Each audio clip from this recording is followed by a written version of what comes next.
अलीकडे ये जरा. क्या बात आहे. हा नंदीराजा काही कुठल्या बाजारातून विकत आणून तुमच्या पुढे नाही उभा केला. यानं 10 अवताराचं कार्य केलेलं आहे.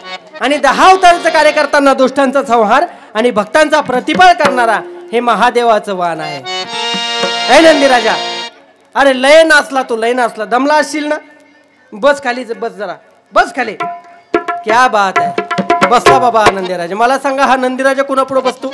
महादेवा पुढे. महादेवा पुढं, नागेश्वरा पुढं. मग जर हा नंदीराजा आज शेतकरी पुढे बसला तर देव कोण आहे? शेतकरी. शेतकरीच देव आहे, दगडातला धोंड्यातला नाही. आणि म्हणून मंदिर में क्या कर रहा, घंटी हिला कर देखता, मुंडी झुका कर देखता. अरे क्या है उसमें, खाली पत्थर, भगवान उसमें है नहीं. अरे वो तो भक्त के घर रब रहा, कर दिन की सेवा तू ही. स्वामी विवेकानंदांनी सुद्धा सांगितलंय की चलते देव को पूजले. म्हणून माणसातला देव शोधा. मला सांगा, हे गहू, बाजरी, ज्वारी, मका काही धीरूभाई अंबानीच्या कारखान्यात तयार होतात? जगाच्या पोटामध्ये घास घालणारा माझा शेतकरी राजाच देव आहे. अरे काळ्या आईची सेवा करताना स्वतःला किती कष्ट होत आहे याचा कधीच विचार करत नाही माझा शेतकरी राजा. अरे कुणी वीज पडून मरतोय, कुणी विजेचा शॉक लागून मरतोय, कुणी साप चावून मरतोय, कुणी कर्जाला कंटाळून आत्महत्या करतोय, कुणी नापिकीला कंटाळून आत्महत्या करतोय. कोण मित्र आहे माझ्या शेतकरी राजाचा? अरे माझ्या शेतकरी राजाचा कुणीच मित्र नाही. सरकार तर त्याच्या मुळावरच उठलेलं आहे कायम. त्याचा कुणी जर मित्र असेल तर तो एकच मित्र आहे आणि तो म्हणजे हा नंदीराजा. बरोबर ना? हा नंदीराजा मरेपर्यंत माझ्या धन्याची सेवा करतोय आणि मेल्यानंतर सुद्धा माझ्या धन्याच्या पायामध्ये काटा नाही रुतला पाहिजे म्हणून त्याच्या पायातली जोडे म्हणून त्याची सेवा करतोय.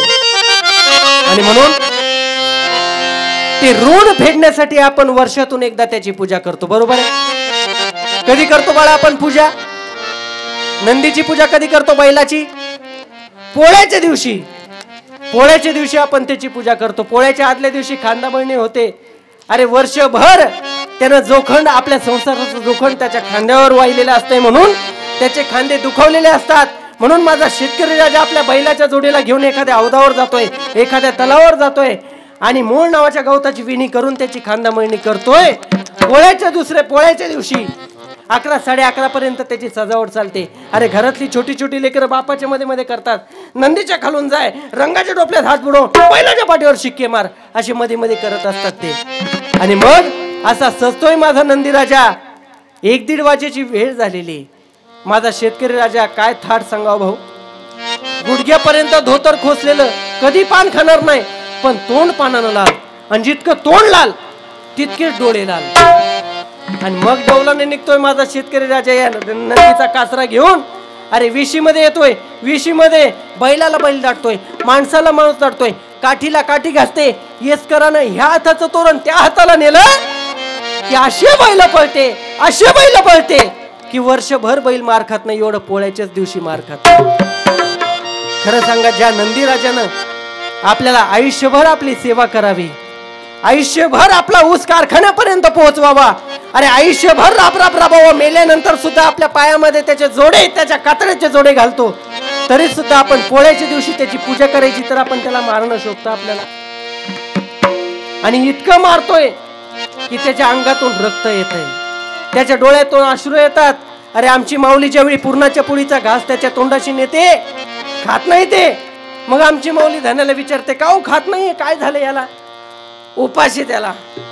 बैलाला उपवास असतोय, बैलाला उपवास नसतोय पण त्याला राग आलेला असतोय तुमचा की मी आयुष्यभर माझ्या धन्याची सेवा करावी, अरे मेल्यानंतर सुद्धा त्या माझ्या कातड्याच्या जोडे होऊन त्याची सेवा करावी, आणि ज्या दिवशी माझी पूजा करावी त्या दिवशी मला मार खावा लागतोय.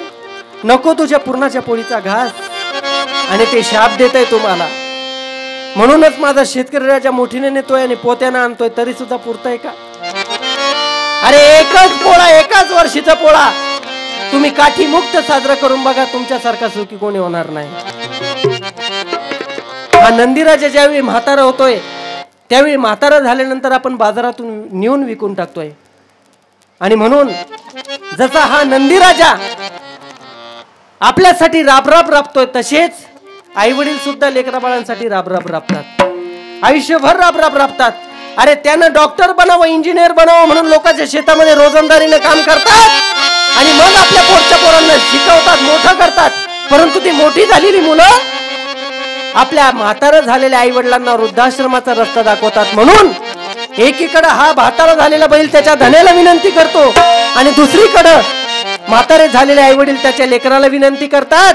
काय विनंती करतात की तुझ्या शेतात राबून माझी सरली हयात, तुझ्या शेतात राबून माझी सरली हयात, नको करू हे काळानी माझी म्हातारे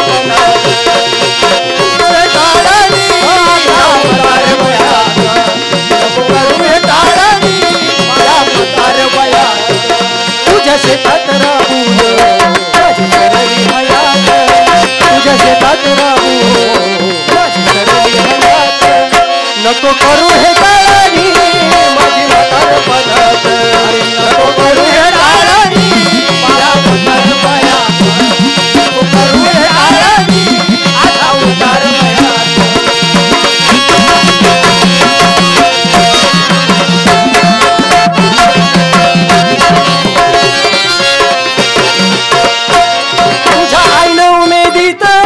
माझी गाईच ओवी, तुझ्या आईनं उमेदीत तुझ्या आईनं उमेदीत आम्ही गायली रे ओवी, आईनं उमेदीत आम्ही गायली ओवी, नको छाबता सारखी आता फटकारू शिवी, फटकारू शिवी. अरे बाळा, अरे ज्यावेळी तू लहान होता ना, अरे त्यावेळी तुला झोप लागत नव्हती, झोप लागावी म्हणून रात्र रात्र तुझ्याशी तुझ्यासोबत उभी गायली रे बाळा, तुझ्यासाठी उभी गायली. अरे लिंबोलीच्या झाडामागे चंद्र झोप लाग बाई, आणि आज माझ्या पारसाला झोप काग येत नाही, झोप काग येत नाही. अरे तळ हाताच्या फोडाप्रमाणे तुला जपलं रे बाळा, आणि आता आम्ही म्हातारे झालो, आता आम्हाला तुझी गरज आहे आणि तू शाबकासारखी शिवी देतो. अरे नको गाऊ आमचा गोडवा, पण निदान शिव्या तरी नको देऊ. दुसरीकडे हा बैल त्याच्या धन्याला विनंती करतो की ज्यावेळी मी राबराब राबत होतो, चांगलं काम करत होतो, त्यावेळी तू माझा पोळा सण साजरा करायचा, पूर्णाच्या पोळीचा घास खाऊ घालायचा. आता माझ्याकडून काम होत नाही म्हणून मला शिवी देतो, मला बाजारात नेऊन विकून टाकतो. पुन्हा काय विनंती करतात, नाही नाही राजा ओढवत चार पाऊल नागर, नाही राजा ओढवत चार पाऊल नागर, नको बोलूस वंगाळ नको म्हणूस डंगर, नको बोलूस वंगाळ नको बोलूस डंगर. अरे बाळा, तू शिकून मोठा व्हावस म्हणून तुझ्यासाठी आम्ही फार कष्ट केले रे बाळा. अरे तू डॉक्टर बनावं, इंजिनियर बनावं म्हणून आम्ही रस्त्याची खडी फोडण्याचं काम केलं. अरे तुझ्या अंगात नीटनेटके कपडे राहावे म्हणून तुझ्या आईने लोकांच्या शेतामध्ये रोजंदारीनं काम केलं, आणि आता आमच्या अंगामध्ये बळ नाहीये, आमच्याच्यानं काम होत नाही म्हणून तू चार चौकात घालून पाडून बोलतो, अरे वंगाळ बोलतो. दुसरीकडे हा नंदीराजा सुद्धा आपल्या धन्याला विनंती करतो की तू रोज मला मारलं तरी चालेल, तू रोज मला मारलं तरी चालेल माझ्या धन्या, पण निदान मला वंगाळ बोलू नको, मला डंगर बोलू नको. मेल्या बरं तुझे हाय